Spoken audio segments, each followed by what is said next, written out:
My tongue feels burnt. Hot tea. Ouchie.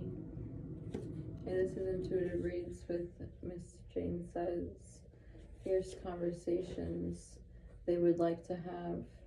You get what you tolerate. Now let's take a look at a second reality. Every organization must regularly examine what are the skills and talents of our employees, and are there gaps between those resources and what the market demands. Several years ago, I sat in on a meeting of managing directors and could pay attention to the issues being discussed.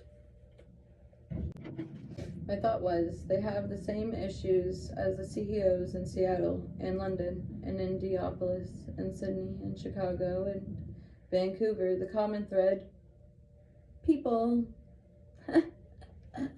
You know, people will be everywhere you go, and you know who will also be there? You. When solving problems, producing results, or addressing strategy, we invariably turn to performance of individual employees. In the bold print, I have not yet witnessed a spontaneous recovery from incompetence. Getting real with yourself on the next page, 61.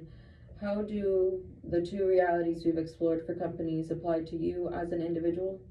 You've already interrogated the first reality by conducting a personal integrity scan. What values do I stand for, and are there gaps between these values and how I actually behave? We need only to modify the second reality slightly to make it deeply personal as well.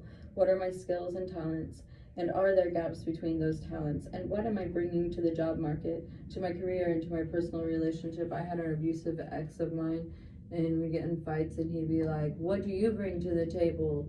And I'd be like, bitch, I fucking own the table. What are you talking about? You don't even sit at the table, you fucking couch potato. I don't need your fucking takeout. Pay a fucking bill. What do you mean what do I bring to the table? The ability to produce children. What do you got? Fucking sweaty ball sack? Holes in the armpit of your shirt? Yeah. What do you bring to the table, huh? Page 163 in the bold. When we spend a lifetime curbing our anger, our sadness, our frustration for fear of offending others in the process, we curb our joy. You notice how I just kind of popped off, but then I smiled because it felt good. Not to be mean,